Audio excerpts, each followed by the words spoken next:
नुकसान काफ़ी हुआ है, इससे कोई इनकार नहीं कर सकता।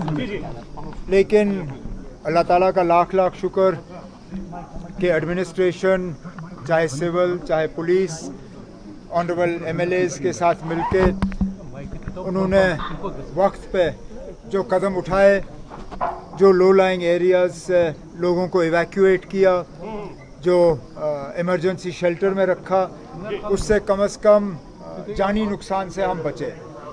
माली नुकसान को हम दुरुस्त करेंगे। इसके लिए मरकज़ से एक ख़ास टीम जो है उनको भेजा जा रहा है। वो यहाँ पे जो डैमेज हुआ है, चाहे सरकारी इदारों का, चाहे प्राइवेट, और ख़ासकर जो एग्रीकल्चर में हमें नुकसान हुआ है, जो खेतों में नुकसान हुआ है, जो मेवे को नुकसान हुआ है, हॉर्टिकल्चर का, इसका भी हम असेसमेंट करके जितना हमसे हो सकेगा रिलीफ के तौर पे वो हम लोगों तक पहुँचाएंगे। टीम गवर्नमेंट ऑफ इंडिया से जो है एक टीम भेजी जा रही है।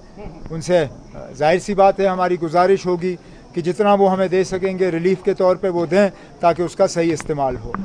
Madam Mufti urges you to take matter with CM centre कि जो जहलिम पैकेज के तहत 1630 करोड़ रुपया लाया गया मुफ्ती ने, तो वो अनयूज्ड है।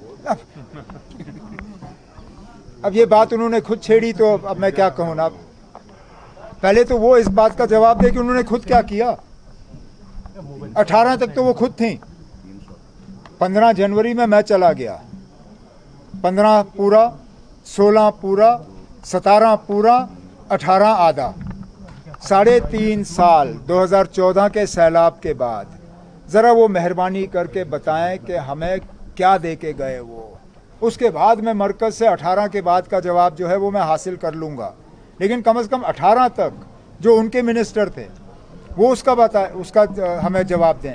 जो कैबिनेट की सब कमेटी बिठाई गई थी, जिसमें अल्ताफ़ बुखारी साहब और बाकी मेंबर थे उस कैबिनेट सब कमेटी के, उस कैबिनेट सब कमेटी का जो उनकी फाइंडिंग्स थी वो दबाई क्यों गई?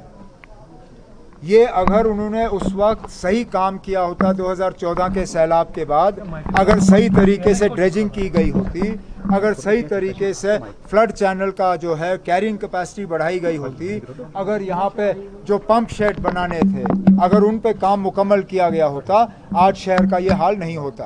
तो चलिए, मैं ये बात कहने वाला नहीं था, लेकिन अब उन्होंने खुद ये बात छेड़ी तो हम अब मजबूर हुए जवाब मांगने।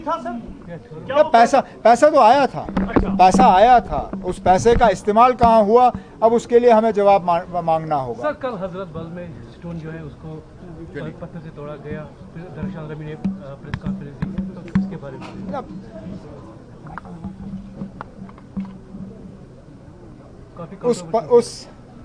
उस पत्थर पे एम्बलम लगना चाहिए था या नहीं लगना चाहिए था, पहले तो वो सवाल बनता है।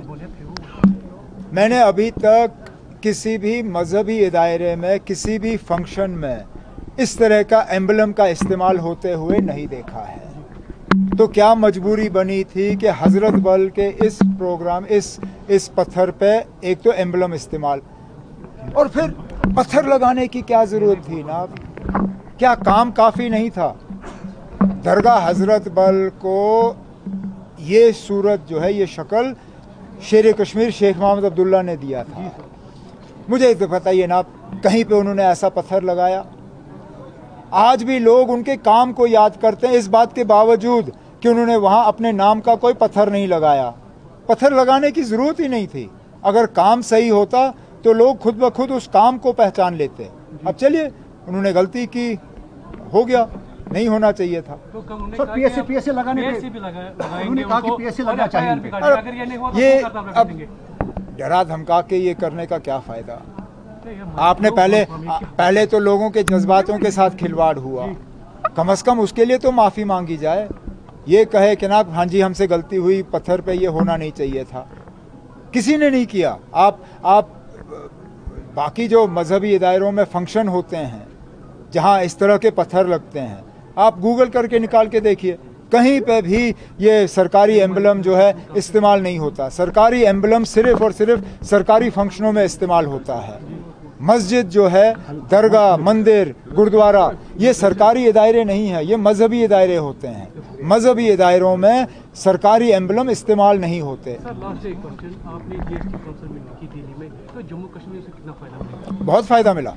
सबसे बड़ा फ़ायदा हमारे जो हैंडीक्राफ्ट वाले हैं, आपको याद होगा जैसलमेर में जब इससे पहले 55th जीएसटी काउंसिल की मीटिंग हुई, उस वक्त हमारे हैंडीक्राफ्ट वालों को बहुत डर था कि उनके शॉल और कालीन पे जो है जीएसटी की रेट बढ़ा दी जाएगी। इस जीएसटी काउंसिल में रेट बढ़ाने के बजाय उनका रेट कम कर दिया गया। आज हमारे हैंडीक्राफ्ट आइटम्स पे जीएसटी का रेट अब कुल 5% है। तो इससे हमारे हैंडीक्राफ्ट जो हैं, हैंडीक्राफ्ट वालों को कई इससे फ़ायदे होंगे। उसके साथ साथ जो बाकी मुल्क के लोगों को महंगाई में कमी का फ़ायदा होगा, वो जम्मू कश्मीर के लोगों को भी उसका फ़ायदा होगा।